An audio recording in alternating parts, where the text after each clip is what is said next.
बोल वृंदावन बिहारी लाल की जय, लक्ष्मी नारायण भगवान की जय।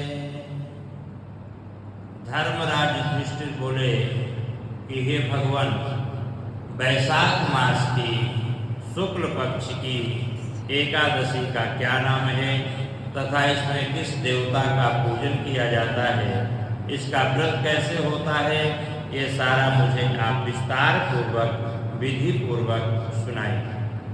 भगवान श्री कृष्ण कहने लगे कि हे राजन, हे धर्मनंदन, मैं आपसे एक पुरातन कथा कहता हूँ जिसको महर्षि वशिष्ठ जी ने श्री रामचंद्र जी से कहा था। श्री रामचंद्र जी बोले, हे गुरुदेव, आप मुझे कोई ऐसा व्रत कहिए जिससे समस्त पाप और दुख नष्ट हो जाए। जीवन में जो भी पाप, परिताप, संताप है, ये सारे नष्ट हो जाए। जो भी दुख दरिद्रता है, ये भी नष्ट हो जाए। ऐसा कोई व्रत हमको आप बताएं। मैंने जनक नंदनी श्री सीता जी के वियोग में बहुत दुख भोगे हैं, अतः आप कोई व्रत बतलाइए। महर्षि वशिष्ठ जी बोले कि हे राम, आपने बहुत सुंदर प्रश्न किया है। आपकी बुद्धि अत्यंत सुंदर है, शुद्ध है, पवित्र है। आपके नाम की स्मरण मात्र से ही मनुष्य जो है पवित्र हो जाता है। इसलिए आपका ये प्रश्न लोक हित में अवश्य आएगा। वैशाख मास में शुक्ल पक्ष में जो एकादशी होती है, उस एकादशी का नाम है मोहिनी एकादशी। हाँ, इस एकादशी का व्रत करने से मनुष्यों के पाप, ताप, संताप, दुख, दरिद्रता सब कुछ नष्ट हो जाता है। इस व्रत के प्रभाव से मनुष्य मोह जाल से छूट जाता है। अतः हे राम, इस एकादशी का व्रत दुखी मनुष्यों को अवश्य करना चाहिए। मोहिनी एकादशी के व्रत में मनुष्य के समस्त पाप नष्ट हो जाते हैं। अब आप इसकी कथा को भी ध्यान पूर्वक सुनिए। अभी तो इस मोहिनी एकादशी का नाम और महात्म बतलाया। कौन? वशिष्ठ जी ने भगवान श्री राम से। कहते हैं कि सरस्वती नदी के किनारे एक भद्रावती नाम की नगरी बसी हुई थी। उस नगरी में सोमवंशी धृतमान नाम के एक राजा राज्य करते थे। उस नगरी में एक धनधान से पूर्ण पुण्यवान एक वैश्य रहता था। उसका नाम था धनपाल। वह अत्यंत धर्मात्मा तथा भगवान विष्णु का परम भक्त था। उसने नगर में अनेकों भोजनालय, प्याऊ, कुआं, तालाब, धर्मशाला, मंदिर आदि का निर्माण करवाया। उसने सड़कों के किनारे आम, जामुन, नीम आदि के बड़े बड़े वृक्ष, श्रेष्ठ वृक्ष, फलदार वृक्ष लगवाए। उस वैश्य के 5 पुत्र थे। उसका सबसे बड़ा जो पुत्र था वो अत्यंत पापी था, अत्यंत कुकर्मी था। वह नाना प्रकार के कुकर्मों में हमेशा लगा रहता था। नाना प्रकार के जुआ आदि, शराब आदि गुन्नों के साथ संगति, और वह अपना समय जुआ खेलने में सबसे ज्यादा व्यतीत करता था। वह दूसरों के कार्य को बिगाड़ने वाला तथा नाना प्रकार के अपराधों को करने वाला था। वो महान नीच था और देवता, पितृ आदि को भी वह कभी नहीं मानता था। न कभी देव पूजन करता था, न कभी हवन यज्ञ आदि करता था, न कभी ब्राह्मण भोजन कराता था, न कभी अपने पितरों का श्राद्ध और तर्पण करता था। वह अपने पिता के धन को बुरे व्यसनों में खर्च किया करता था।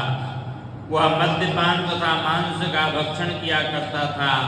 इस पर उसके पिता, भाइयों तथा कुटुंबियों ने उसको घर से निकाल दिया। उसकी निंदा करने लगे। घर से निकलने के बाद वो अपने आभूषणों तथा वस्त्रों को बेच करके रहने लगा। धन नष्ट हो जाने पर वह वेश्याओं तथा गुंडों ने भी उसका साथ छोड़ दिया। अब वह भूखा और प्यासा दुखी रहने लगा। अब उसने चोरी करने का विचार किया, रात्रि में चोरी करने लगा। एक दिन वह पकड़ा गया। क्यों? चोर एक न एक दिन तो पकड़ा जाता ही है। एक दिन पकड़ा गया, परंतु राजा के सिपाहियों ने वैश्य का पुत्र समझ करके और उसको छोड़ दिया, क्योंकि वह वैश्य उस नगर का श्रेष्ठ आदमी था, बहुत धनवान था और राजा के यहाँ उसका बहुत जो है प्रभाव था, क्योंकि वह नगर में अधिकतर कार्य धर्मशाला, मंदिर, प्याऊ, नाना प्रकार के श्रेष्ठ कर्म करता रहता था।